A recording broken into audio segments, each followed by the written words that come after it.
Inilah kelebihan Gubernur Kang Deddy Mulyadi yang tidak dimiliki gubernur lain. Kang Deddy Mulyadi begitu cepat dan respect terhadap apa yang viral di sosial media, yaitu pembubaran gereja di Cidahu, Sukabumi. Dan Kang Deddy Mulyadi gerak cepat menjumpai kejadian di sana dan langsung memanggil orang yang punya rumah. Sebenarnya itu bukan gereja tapi rumah untuk retreat orang Kristen. Jadi untuk lebih lengkapnya mari kita saksikan videonya guys.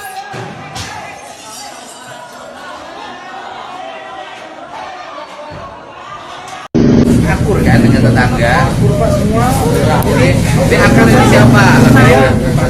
Desa. Dengan tetangganya akur biasa. Terus kenapa sekarang rame? Oh, Pak? Bukan. Kemarin tuh bukan kesalahpahaman, tapi kemarin tuh masalah paham. Ya. Masalah paham. Masalah paham. Betul Pak. Ini namanya di sini. Tinggal sini. Dari gereja sana. Mohon maaf ya tangan saya. Gereja di sini. Yang satu kecamatan. Di sini ada gereja. Oh, ibu simpatisan. Ibunya Kristen apa sih? Protestan. Gereja di sini gereja apa? Oh, GKI. GKI Bata ya? Oh, dia Kristen Indonesia. Tapi ibu gerejanya itu di gereja Kristen Indonesia. Iya. Karena aku cari aja yang rusak. Kalau aku kan Manado. Kalau aku di Manado. Jadi kita Ibu keluar Manado, kenapa sih nggak putih? Ya. Ibu Manado kenapa nggak putih? Apa sudah terlalu panas? Tapi hati putih banget. Biasanya orang Manado pada putih. Cucunya nih. Cucunya. Baju juga yang kemarin. Oh, yang kemarin. Tapi nggak apa-apa kan? Sudah ini. Ada ininya, ada konselingnya. Penangannya belum. Psikolog anaknya belum. Nanti dibantu sore ini. Ini. Ya. Gitu.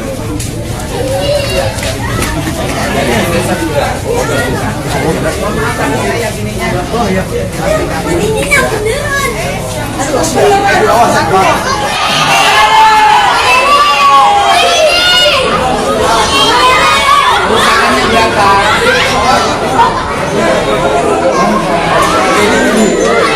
Berapa? Bukan kita Pak yang nggak ngerti kalau uangnya dari mana? Nilai kerusakannya berapa? Kalau kerusakan secara materi mungkin nggak seberapa banyak, mobil saya rusak, gitu ya kan? Rusak kayak, ya rusak kayak ini nggak terlalu, tapi Saya ini yang ini biar tidak melibatkan banyak manapun dan ini tanggung jawab negara ya Pak ya. Kak saya kan kalau kerusakannya saya nyiapin 100 juta ya untuk recovery, untuk bantu semua. Ini gubernur, pribadi gubernur ya. Saya nanti siapin rekeningnya, saya transfer 100 juta untuk perbaikan seluruh kerusakan yang ada di sini, ya kan? Kalau recovery sosial kan ibu dengan warga kan baik selama ini gak ada masalah kan. Tinggal barangkali aspek yang hukum ya kita serahin aja ke aparat. Ya Pak ya? Ya ke aparat ke jajaran Polres. Tindak lanjut hukumnya kita serahkan sepenuhnya dan semua pihak bersikap objektif. Kalau saya gitu Bu. Tugas gubernur kan itu Bu.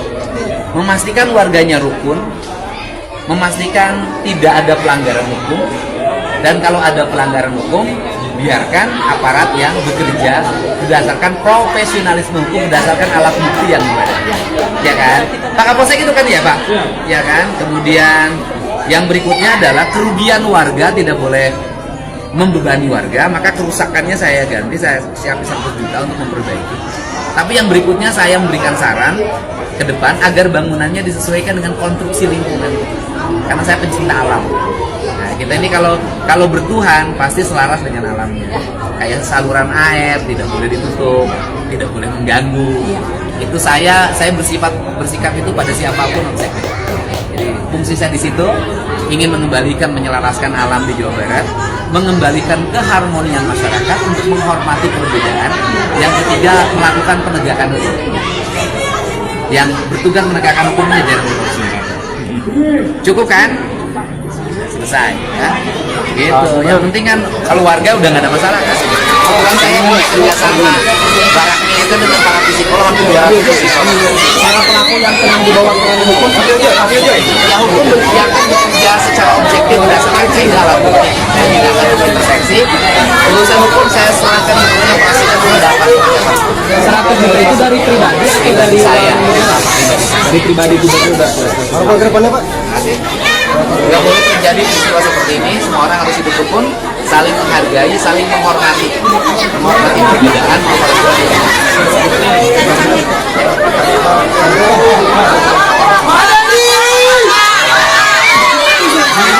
Yang pemilik rumah di Sukabumi di desa Tanggil itu siapa? Kakak saya. Oh kakak. Jadi itu kakaknya bapak tinggalnya di desa Tangkil. Kakak saya tinggal di Jakarta. Kalau di desa Tangkil Itu kerabat istri saya, almarhum istri saya. oh, kerabat istri. Iya. Almarhum istri. Oke. Yang tinggal di situ namanya siapa? Namanya Yongki Fikdin. Pak Yongki. Yongki Gitu. lah. Sekarang Pak Yongki di mana? Saya musikan ke hotel dulu. Di Hotel Fix Hotel di dekat situ juga. di Sukabumi. Artinya posisi hari ini di Sukabumi Iya, kan? betul. Kalau hari ini saya ketemu Pak Yongki bisa. Bisa kalau Saya gubernur iya. untuk melindungi semua. Siap. Gitu loh tugas saya itu. Kan Bapak tahu sikap saya dari awal sejak memimpin. Ya kan? Nah, kemudian Pak Yongki sekarang di Sukabumi. sekarang di Hotel Fix, tapi rencananya hari ini tim dari Polsek kan melakukan pembersihan bersama dengan Babinsa, ada anggota di Koramil juga ya, ada di videonya. Untuk pembersihan, dan saya rencanakan hari ini Pak Yongki kembali ke lokasi. Oke, gini, saya rencana hari ini mau ke Sukabumi. Sekarang juga saya mau berangkat, ya kan? Berangkat mau berangkat, nanti Bapak dengan saya ngobrol di mobil, Boleh. biar di perjalanannya cepat. Ya, saya hari ini ke Sukabumi, saya mau ke Tanggil hari ini. Oh, siap. Ya, biar masalahnya segera selesai. Tetapi yang paling utama bahwa perusakan itu terhadap rumah kan, Betul. bukan terhadap gereja. Bukan, betul. Ini kan yang rame perusakannya terhadap gereja. Betul, betul. Ya kayak dari tren. Nah, gitu loh. Ya, poin izin bicara boleh? Boleh. Jadi gini, biar sedikit lah. Kayak itu. Oke. Ya. Jadi itu memang itu memang bukan gereja. Begini, Pak Yongki itu saudara Bapak. Saudara istri saya. Saudara Almarhum istri. saya. Almarhum. Oke, saudara istri. Dia profesinya apa? Ya, orang petani lah, pekebun lah gitu. Dia punya kebun di Sukabumi. Tidak. Dia warga dari Minahasa. Ya Dia kan? orang Minahasa. Jadi Terus dia berpindah domisili jadi warga desa itu. Gitu. oh, sudah lama pindah ke. Kalau pindah sudah 3 tahun. Oke, 3 tahun menjadi warga Tangkil. Profesinya di desa Tangkil apa?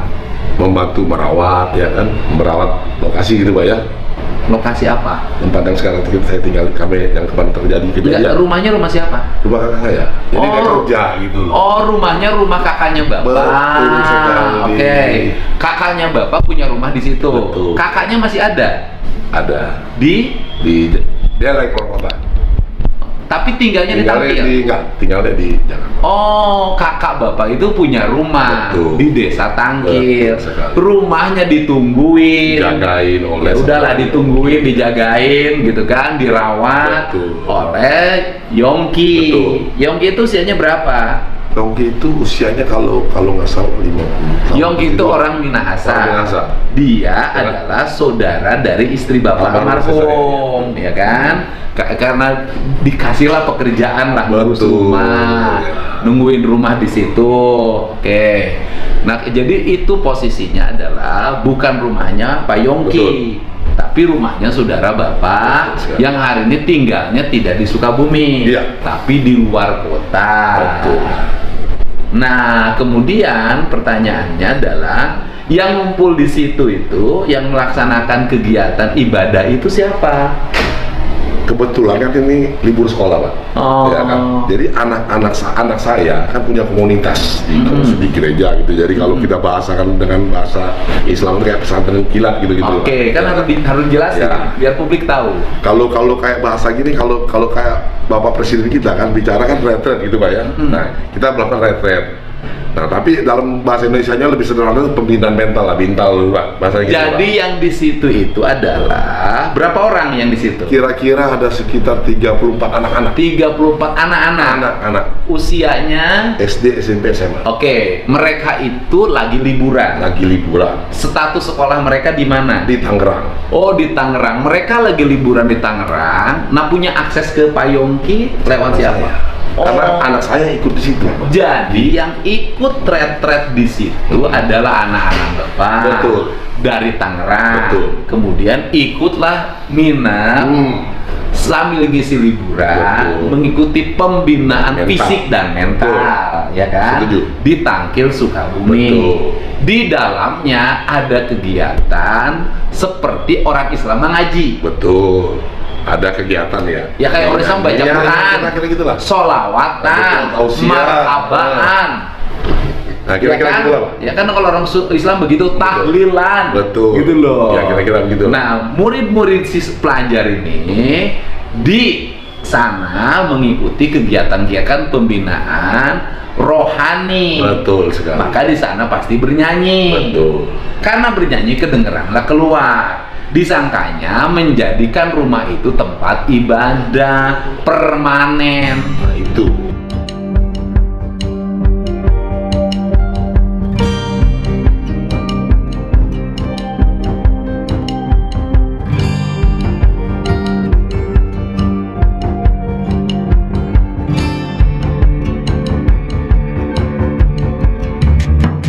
Sama Yongkinya nggak dijelasin sebelumnya ke warga. Sudah. Terus? Jadi gini Pak, saya ini kan karena istri saya juga dari keluarga Minahasa Pak ya, nah gitu loh. Jadi kami ini sering ada perkumpulan ya. Kalau di Jakarta itu namanya K3, berukuran keluarga Kawanua. Mungkin kalau saudara-saudara kita yang sering, dan saya menjadi bagian situ. Kita ada satu kelompok lagi, kelompok kecil. Jadi di K3 itu dia ada sub-subnya Pak. Ada sub, oh kamu dari kampung A, kampung B, kampung C gitu. Apa tuh? Kan kerukunan keluarga Kawanua. Oh, kerukunan keluarga Kawanua. Ya, Oke. jadi K3. Tapi saya tidak masuk dalam besar ya. Saya masuk di sub kecil-kecil ya. Di pos-posnya. Ada satu kampung, kami punya kampung namanya Kampung Matani ya, di daerah Pemohon situ. Jadi orang-orang situ kami sering kumpul ya, tidak ada di Jakarta. Karena ini terkait dengan nggak semua orang Matani punya pasangan orang situ, tentunya kan jadi banyak Pak, melebar. Karena persaudaraan kan kita kan kalau orang Minahasa tuh punya pepatah kan orang semua bersaudara gitu loh Pak. Biasa ketemu di luar kita akan jadi saudara.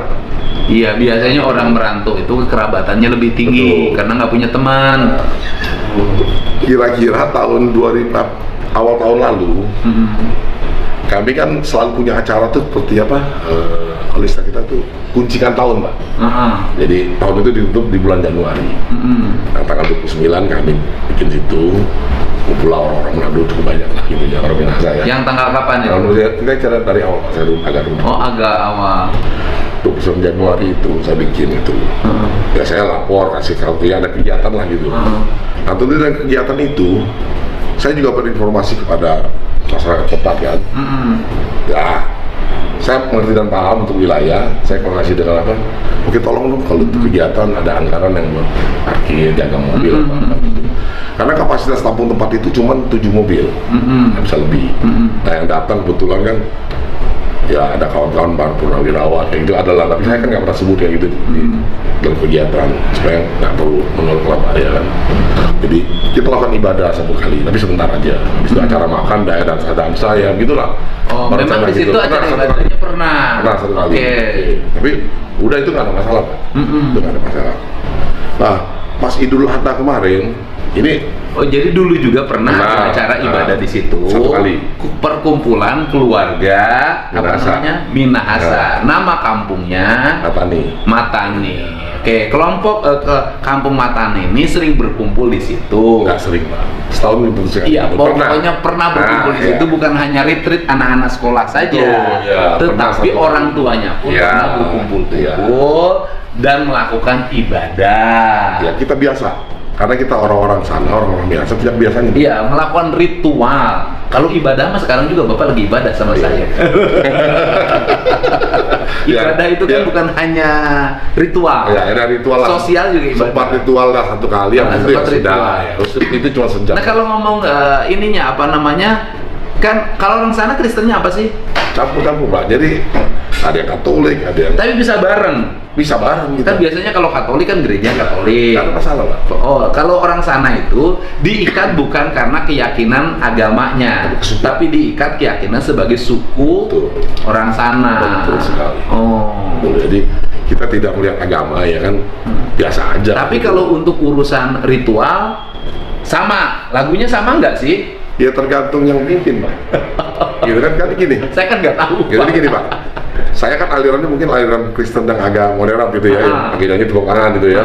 Tapi ada yang biasa aja gitu loh. Jadi tergantung pengurus. Hari ini kita mau pakai siapa nih yang buat tausiahnya gitu. Dia toleran gitu, banget Pak. ya. Jadi ikatan kesukuan lebih mengikat dibanding ikatan keagamaan kalau gitu. Betul. Gitu loh. Iya kan? Kuahnya gitu, Pak. Iya kan? Gitu. Ikatan kesukuan lebih mengikat daripada ikatan keagamaan. Jadi kita nggak ada masalah. Mau yang kasih tausiah pastor kayak, pendeta kayak gitu. Ya kan, malah kadang-kadang kan kita juga ada yang muslim, Pak. Ya kan?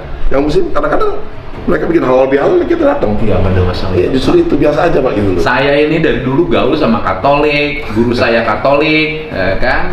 Tapi nggak ikut Katolik, saya tetap aja Islam, Pak. Saya gitu, Pak. Iya. Tapi kan orang lain beda, Pak, berpikirnya sama kita, gitu loh. Nah kemudian yang kemarin rame itu gara-gara anak-anak itu. Jadi yang waktu Idul Adha itu. Terus habis itu sholat Jumat. nah, habis itu kan saya akan cerita, tidak ada yang saya tutupi, Pak. Oke. Tidak, semuanya. Karena kan beredar di media kan ada 3 kali misa gitu. Bahasanya udah salah, Pak, bikin misa gitu. Kan kacau kalau misa itu, Pak. Udah kita jelasin nggak ada misa itu. Justru itu. Terus ada 1 kali lagi, ada sekelompok orang-orang Minahasa juga, dan kebetulan dia ada campur dengan orang Batak, Ambon, Jawa gitu ya. Mereka bilang sama saya, kan tempat saya itu bukan dibayar, Pak. Itu memang dibangun buat sosial aja lah, orang yang pakai boleh. Malah saya bilang sebelum kejadian itu, saya bilang sama semua aparat, polsek, orang ke desa ataupun RT, kalau ada warga yang mau pakai tempat itu, saya persilahkan gitu loh. Tentunya jaga kebersihannya kan gitu, Pak.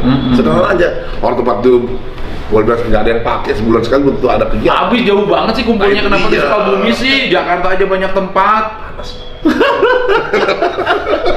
Tadi yang dingin, tadi yang adem dikit, Dari yang dikit. adem. Dan ya mohon izin tanpa biaya.